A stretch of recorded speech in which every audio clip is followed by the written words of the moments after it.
At his first love's funeral, my husband wept so much that he fainted multiple times.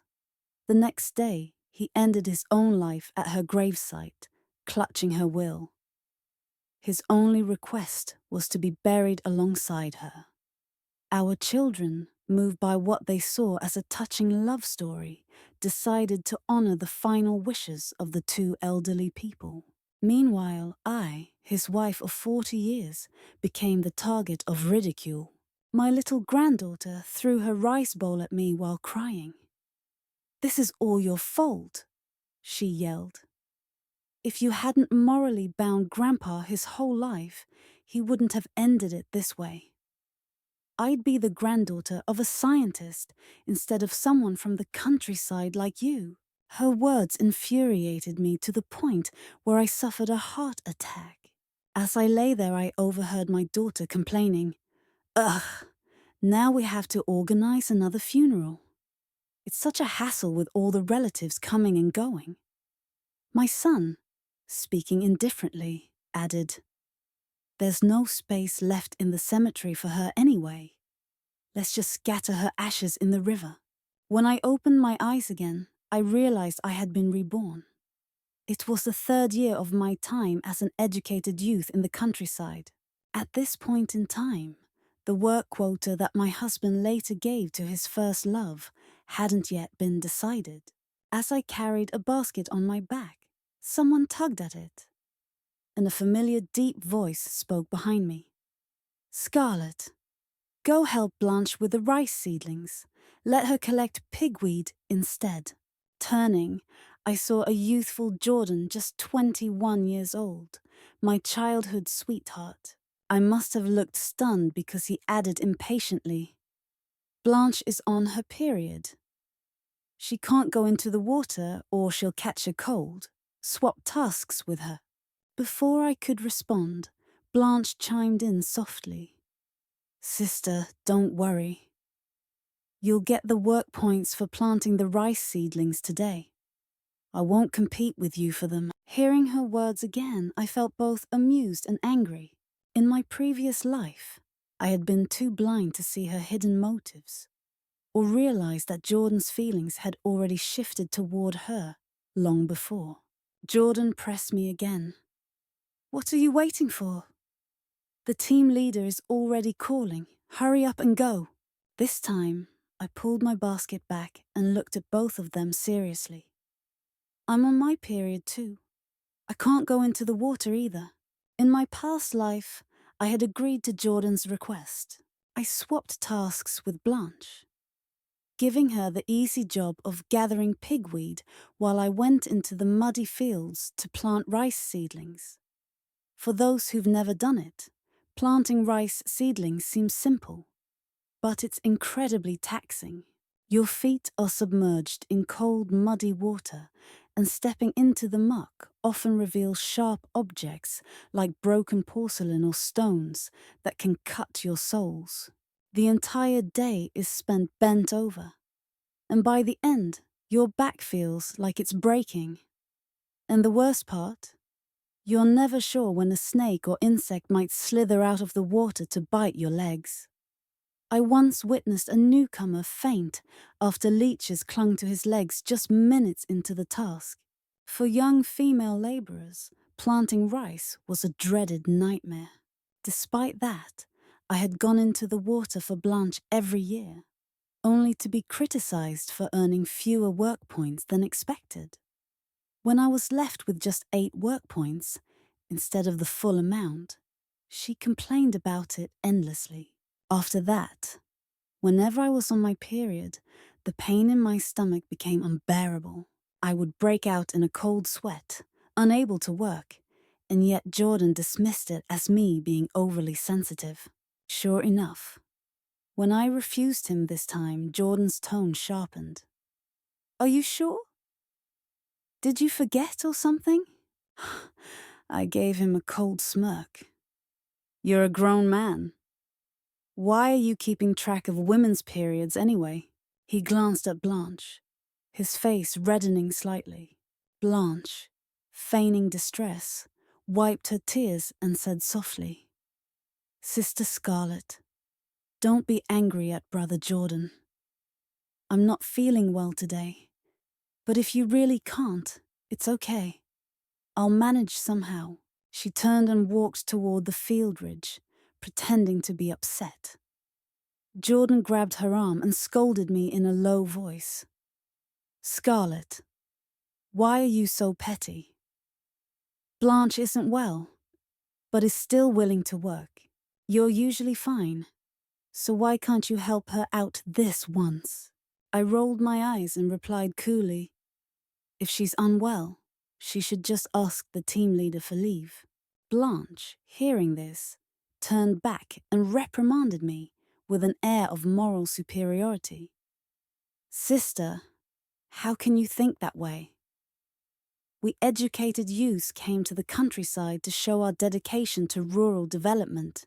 Labor is an honor, and even though I'm not feeling great, I can't shirk my duties. Jordan nodded approvingly. Blanche is right, Scarlett. Your ideological awareness is lacking. You should learn from her dedication and perseverance. Their smug expressions and self-righteous speeches made me sick. In my previous life, I had been brainwashed by their words, convinced to do all the hardest jobs while letting Blanche take credit. She gained an image of being selfless and hardworking, even using that reputation to snatch the city return quota from me, leaving me in the countryside for the rest of my life. This time I stepped back and walked away without a word. Having been reborn, I was determined to take back everything that was mine. After Jordan's death in my previous life, I found a secret diary of his that chronicled every detail of his relationship with Blanche. According to it, in just 3 days, I would receive a letter from my parents. The letter would inform me that they were at risk of being sent down to the countryside and ask me to return home. In my past life, I had been so frightened by this news that I begged Jordan to come with me. Jordan claimed he was concerned about my safety if I returned to the city. Fearing I might get caught up in the situation, he offered to check things out for me first and ended up taking Blanche with him. Half a month later, Jordan returned alone, while Blanche stayed in the city. Secretly, I was thrilled she was gone, hoping her absence would mean Jordan would finally focus on me. When Jordan came back, he told me that by the time he reached the city, my parents had already been sent down to the countryside. He said he'd asked around, but couldn't find out where they had been relocated. He warned me not to return to the city under any circumstances, as it could put me in danger. Hearing this news left me dazed, and I collapsed shortly afterward. Once I recovered, I tried every method possible to find out what had happened to my parents, but all my efforts were in vain. I never saw them again, and that regret haunted me for the rest of my life. What I didn't know at the time was that Blanche had remained in the city and taken my place.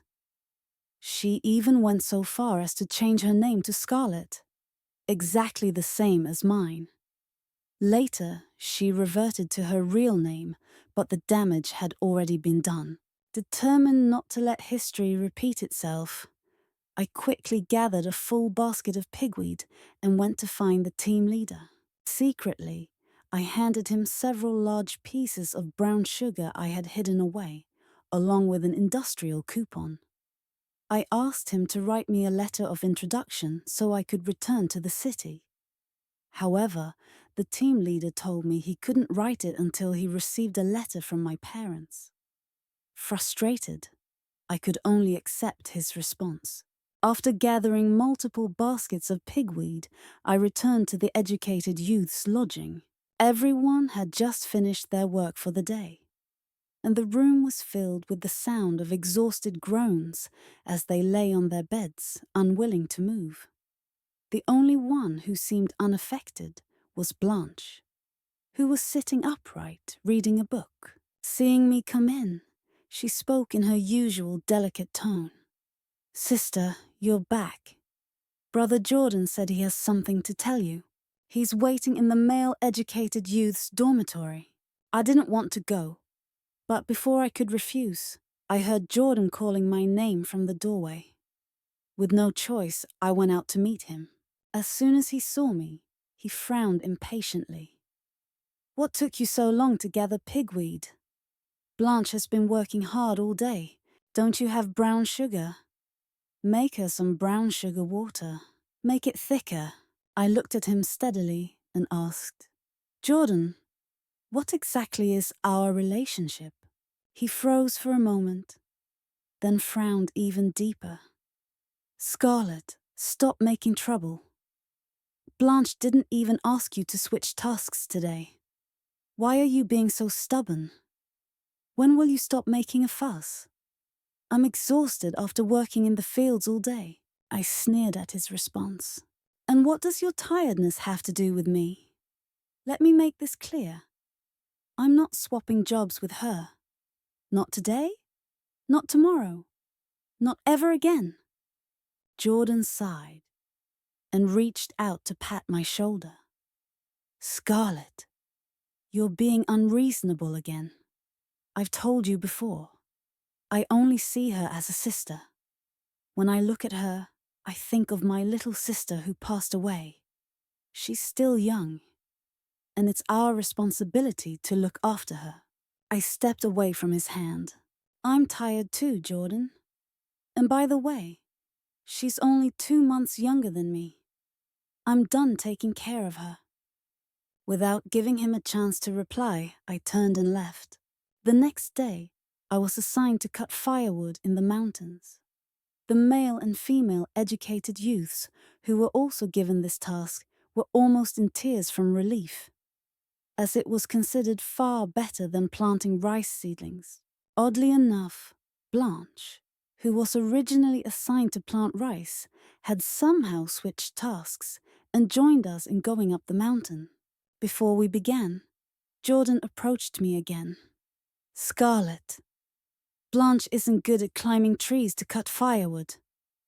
Help her out, will you?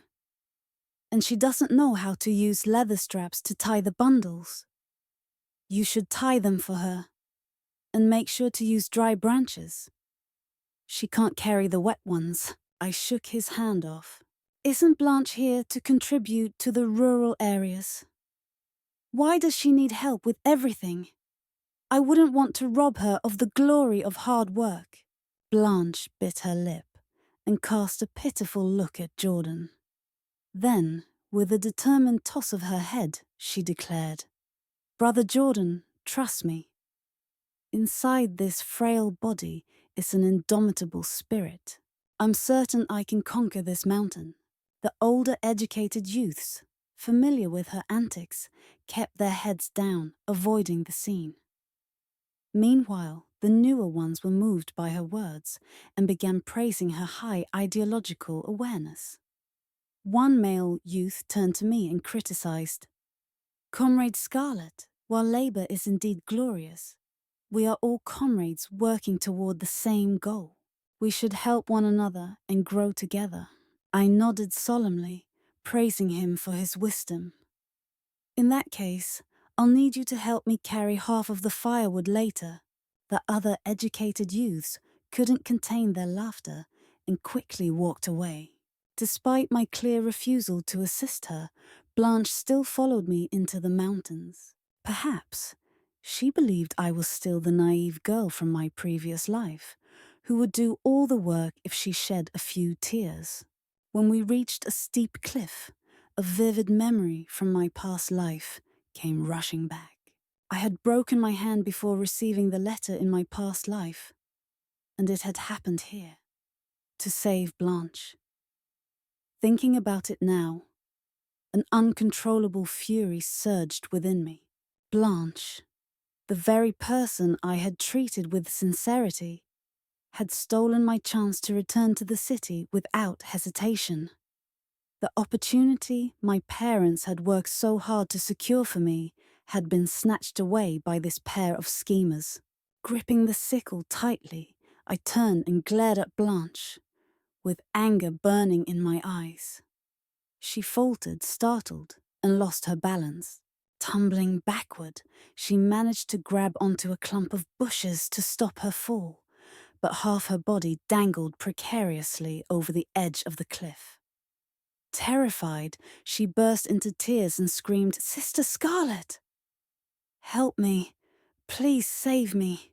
I stood there for a moment, watching her panic before setting down my basket and sickle.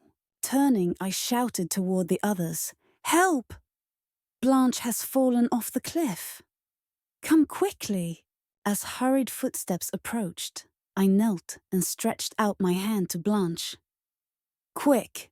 Grab my hand! I'll pull you up!" I called. But as our hands almost met, I caught a glimpse of something sinister in her expression. Before I could react, she lunged at me with a fierce grip. Instinctively, I pulled my hand back, and she missed, falling from the edge. The other educated youths arrived just in time to see me reaching out, my effort seeming earnest but failing to save her.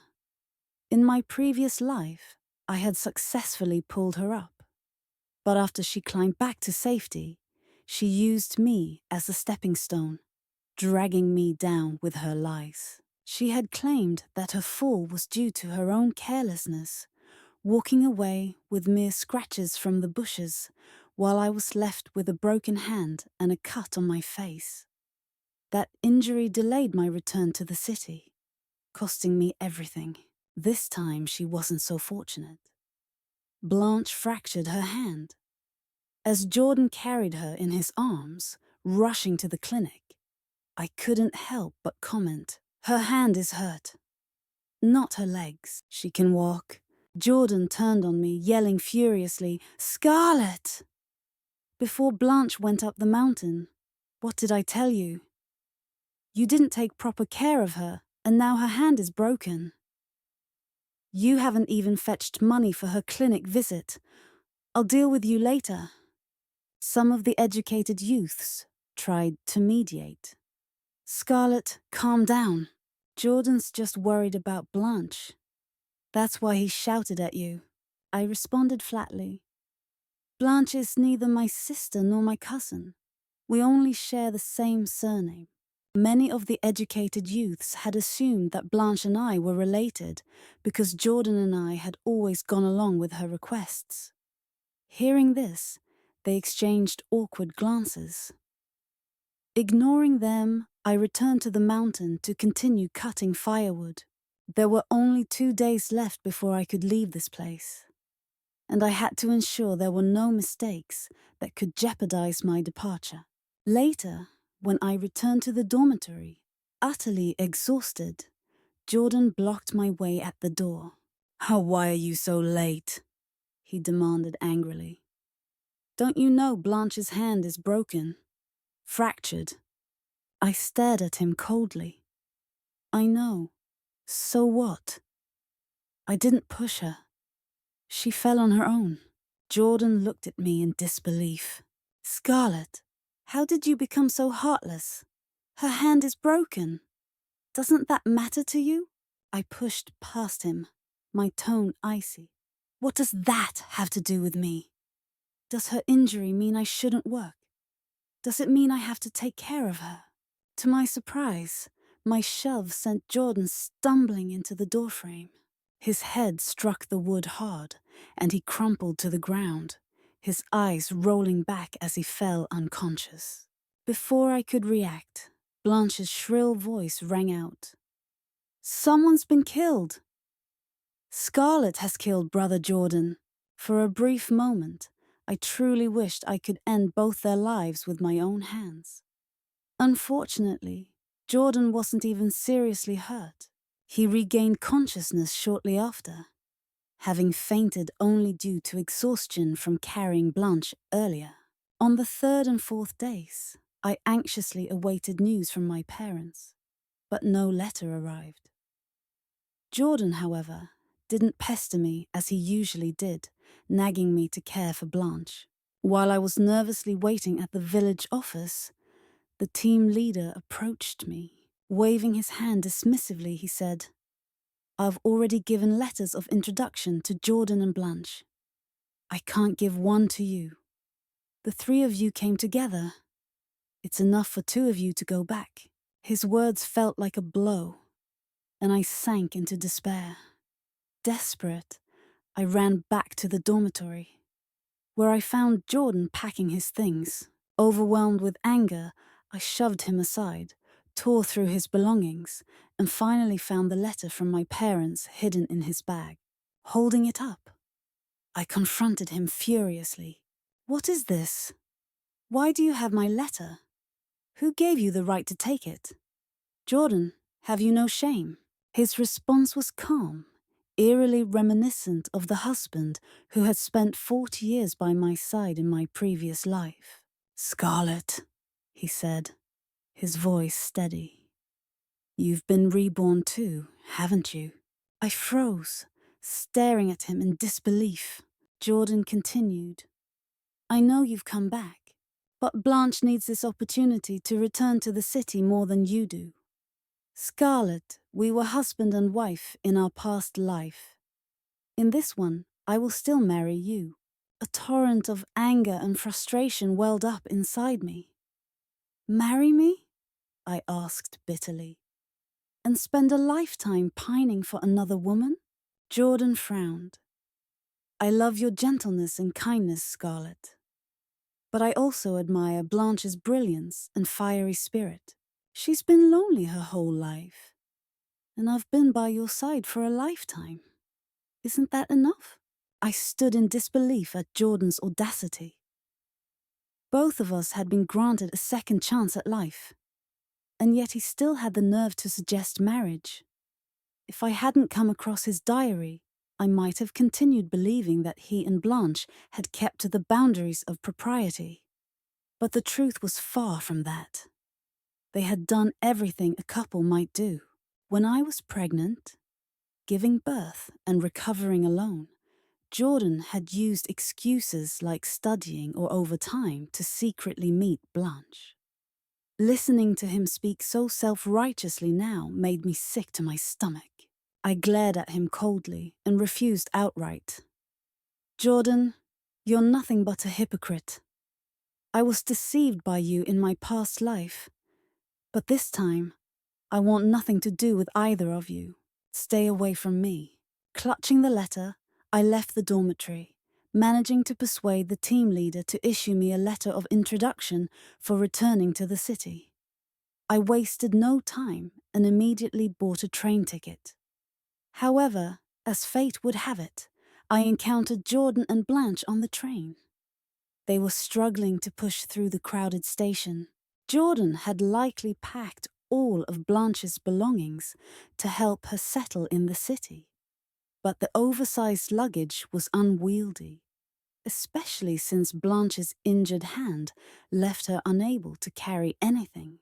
Jordan, having lived a life of privilege, seemed overwhelmed by the crowded chaos. Seeing me maneuver my way to the front with ease, Jordan shouted, "Scarlett, help me! Come on, carry some of this for us." I glanced back at him, his face dripping with sweat, and chuckled softly. Then I turned and kept walking without a second thought. In my past life, when I had struggled to board a train with a child in tow, I had been in a far more humiliating state than they were now. When I arrived home, I found the door wide open, the lock broken, and the house nearly empty. Almost all the furniture was gone, leaving behind only dust outlines where it once stood. The few immovable pieces had been smashed to pieces. Borrowing tools from a neighbor, I began to clean up in silence. Waves of grief washed over me as I thought about my parents, whom I hadn't seen in 2 lifetimes. While I was still tidying up, Jordan appeared. He took one look at the bare room and said softly, "Scarlett, don't feel too bad. I'll do my best to find out where your parents are. My family knows you've returned. They want you to come over for dinner." Remembering the kindness of Jordan's parents in my past life, I reluctantly nodded and followed him. Our families had been close once, and I suspected my parents' work letter of introduction might still be with Jordan's father. I needed to retrieve it. Jordan's parents welcomed me warmly. When his mother saw me, she couldn't hold back her tears. "You poor child, you've suffered so much," she said, her voice trembling. Jordan's father quickly tugged at her sleeve, and she hastily wiped her tears. My own eyes stung with emotion, and I pulled her aside, lowering my voice. "Auntie, do you know where my parents are?" She looked around nervously before whispering, "I heard they were sent to the northwest, but no one knows exactly where. You know how things are these days. No one dares to ask too much." Her words gave me a glimmer of hope, and I thanked her sincerely. But when I looked at Jordan, my anger flared again. His mother had known at least a general idea of my parents' location, yet in my past life, Jordan had kept this information from me. After dinner, Jordan's father called me into a separate room. Quietly, he handed me a work letter of introduction for a position at the Hang Steel factory, about 400 to 500 kilometers away. "Go report for duty as soon as you can," he advised. "If you delay, things might change. Don't worry, when you get there, no one will know who you are. Just tell them you're a distant niece of our family." I clutched the letter tightly, overwhelmed by a mix of gratitude and sorrow. If I had returned earlier in my previous life, I could have altered my fate. Instead, Jordan had left me in the dark for decades. While Jordan's father was still speaking, Jordan suddenly barged in, his expression dark. "Dad, you can't give her that letter," he said firmly. His father was momentarily stunned, but quickly regained his composure. "Jordan, don't even think about it. This job opportunity was secured by Scarlett's parents for her. I understand you want to return to the city, but you'll have to wait. Your mother and I are already working on it." Jordan ignored his father, turning his intense gaze to me. "Scarlett, tell me, should you really take this job? You know this position would be much more impactful in Blanche's hands. Scarlett, you can't be so selfish. Think about the bigger picture." His oppressive tone made me instinctively lower my head. In my past life, whenever he spoke to me like this, I would apologize immediately and comply without question. But not this time. Raising my head, I met his gaze directly and said, "Jordan, this letter was meant for me. Blanche has no connection to it. Why should she have it? If you think she deserves a job so much, fight for it yourself. Don't ask me to give up what's mine." "Sweetheart?" I added with a bitter laugh. "Isn't that what you call her?" Jordan's mother gasped, looking between Jordan and Blanche in shock. "Scarlett, what do you mean? You and Jordan aren't... Why is there another girl involved?" Jordan's father, however, had already pieced it together. Furious, he slapped Jordan hard across the face. "You shameless boy. Don't even think about taking Scarlett's job. You might not have any dignity, but I do." As I watched, I sighed inwardly. In my previous life, Jordan must have used every possible tactic to convince his parents to give that letter of introduction to Blanche. No wonder things had turned out the way they did back then. Jordan's parents were undeniably kind to me, but there was a lingering sense of guilt in their eyes every time they looked at me. Reflecting on this, I felt a cold ache in my chest. Despite their guilt, they had hidden the truth from me for Jordan's sake, keeping secrets for an entire lifetime. After thanking them, I returned to my house. I prepared some simple bedding, deciding to stay the night. Despite the broken door, I wasn't afraid. In my previous life, after all the other educated youths had left, I was the last one remaining, alone in the deserted dormitory. Fearful and isolated, I had spent nights constantly on edge, staying awake to fend off potential intrusions by local troublemakers. This familiar house still bore traces of my parents, which gave me some comfort. I didn't feel as alone as I had back then. Thinking about them, I eventually drifted off to sleep. It wasn't long before the sound of rustling woke me up. Before going to bed, I had used bricks to block the door, but someone was trying to force it open. "Who's there?" I called out sharply. A deep male voice answered, "Scarlett." I immediately replied, "It's me." A military green school bag was tossed through the door crack, and then I heard the sound of footsteps retreating quickly. Using a dim flashlight, I opened the bag. When I saw what was inside, tears streamed down my face. "So that's how it is," I muttered, clutching the bag tightly. "Jordan, Blanche! You two are truly despicable." At the first light of dawn, I left the house with the school bag in hand. Turning a corner, I accidentally bumped into someone, knocking him out of his wheelchair. I quickly helped the man up, apologizing profusely. "I'm so sorry. I wasn't paying attention. Are you hurt? Do you need to go to the hospital?" After helping him back into his chair, I recognized him. It was Gordon, Blanche's husband in my previous life. He had been a disabled veteran. "It's fine," he replied coldly. I knew I should have stayed away from anyone connected to Blanche or Jordan. But as I watched Gordon push his wheelchair forward, I felt a pang of sadness. Remembering his tragic end in the previous life, I couldn't bring myself to ignore him. As a fellow outcast, I stepped forward. "I have some free time. Where are you heading? Let me push you," I offered. He didn't say anything, merely pointing in the direction he wanted to go. He was heading to send a letter, and as it happened, so was I. The walk was silent. When I escorted him back to his home, I realized his house wasn't far from mine. But as I pushed open the door to my place, I was shocked to find Jordan and Blanche already inside. My belongings had been rummaged through, and my luggage lay scattered across the floor. Furious, I yelled, "Who gave you permission to enter my house?" "Get out!" Jordan, looking slightly embarrassed, protested. "It wasn't us." When we arrived, the Red Guards had just left. They were the ones who went through everything.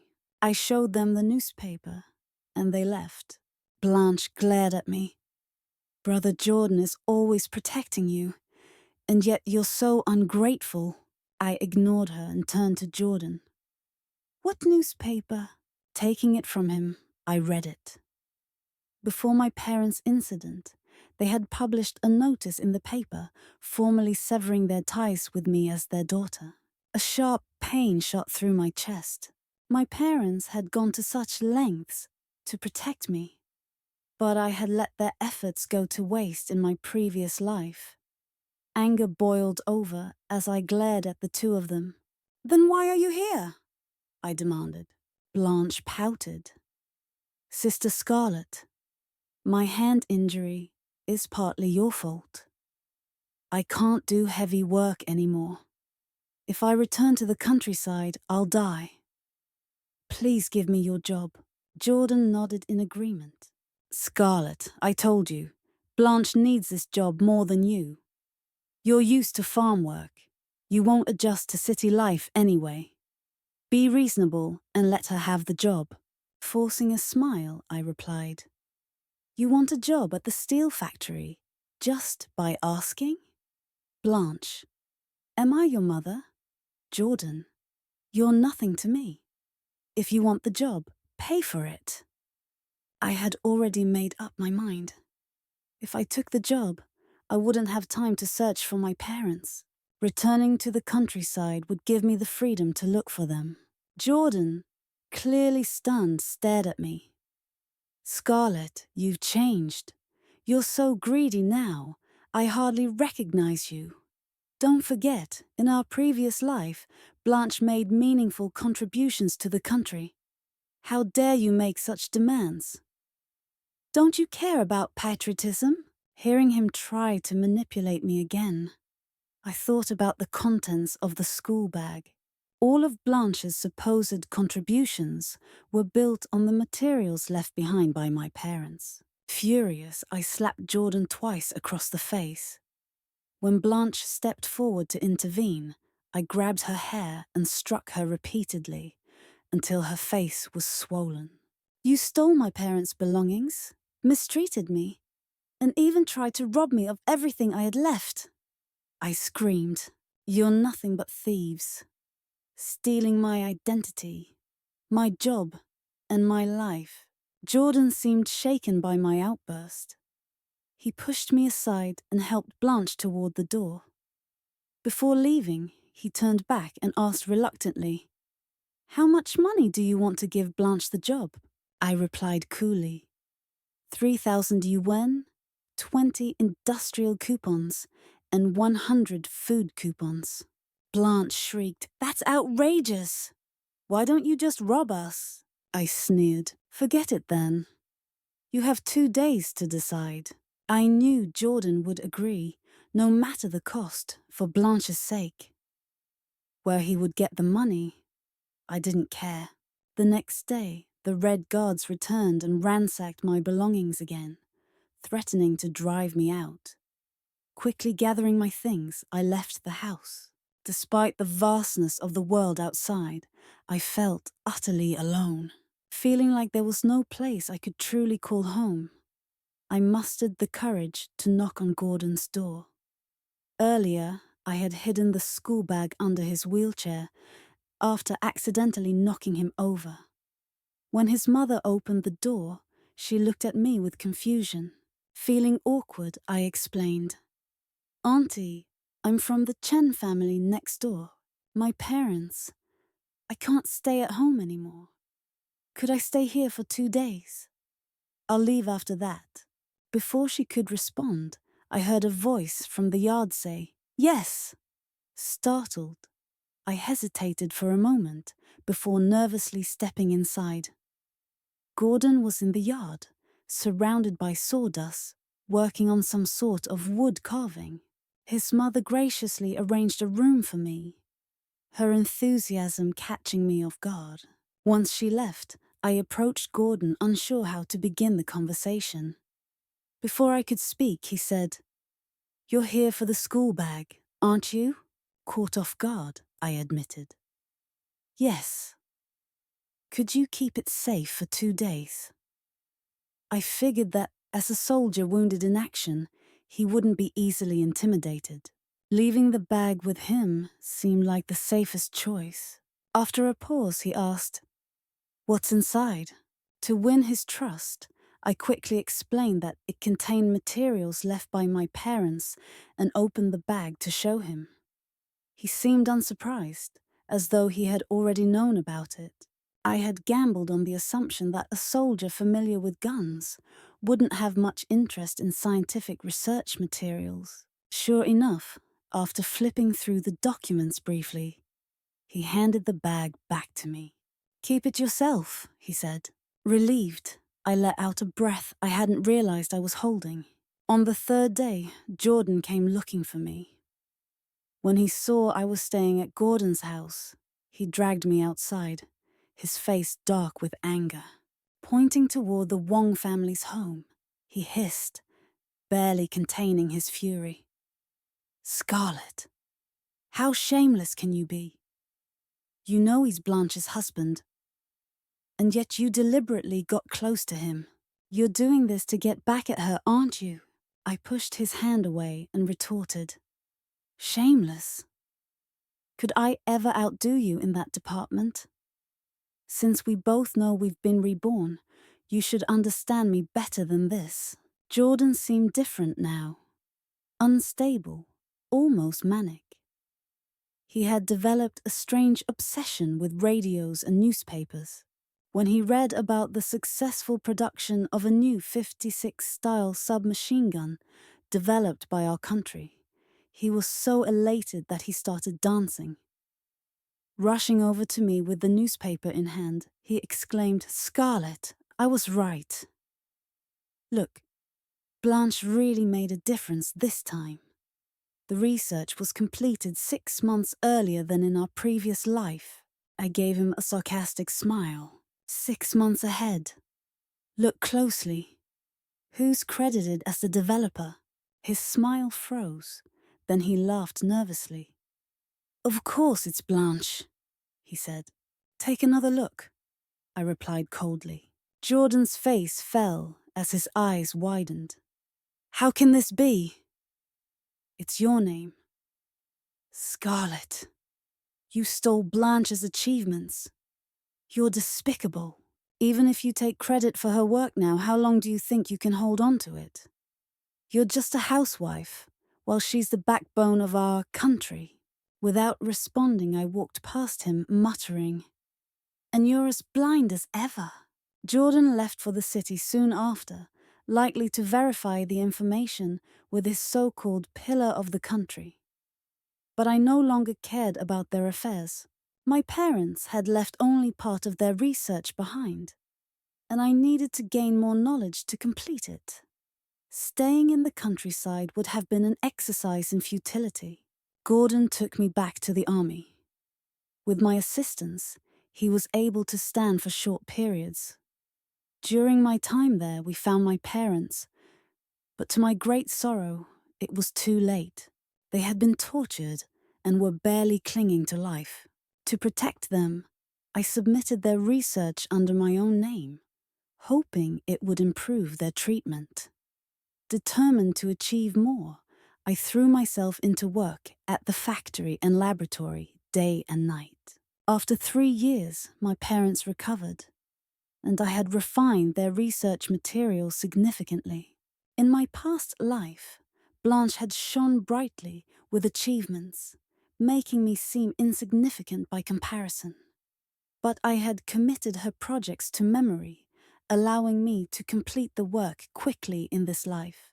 When my parents and I returned home, we found the house repaired and ready for us to live in again.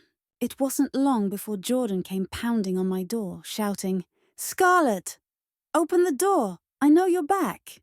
Reluctantly, I stepped outside.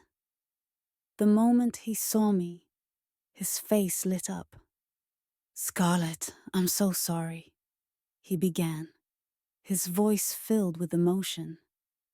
"I didn't know Blanche had stolen your work. I misjudged her. Scarlett, I've separated from her. She's nothing but a liar. She tricked me into marrying her, but I never wanted to. Scarlett, I was wrong. I've been waiting for you these past 3 years. I can't live without you. I need yous," I sneered. "Jordan, if it hadn't been for you helping her steal my job, would she ever have had the chance to deceive you? You fell for her first. You chose to favor her. I told you before, stay away from me. Besides," I added, "I already have a fiancé. Don't bother me again." Just then, Gordon approached the doorway. Grabbing his arm, I declared, "Gordon and I are in a military marriage. Interfering in a military marriage is a crime that could land you in prison." Jordan staggered away in a daze. Once he was gone, Gordon turned to me, looking both amused and surprised. "Where are you going?" I asked, as he began to walk away. His voice carried a hint of laughter. "I'm off to file a marriage report," he replied.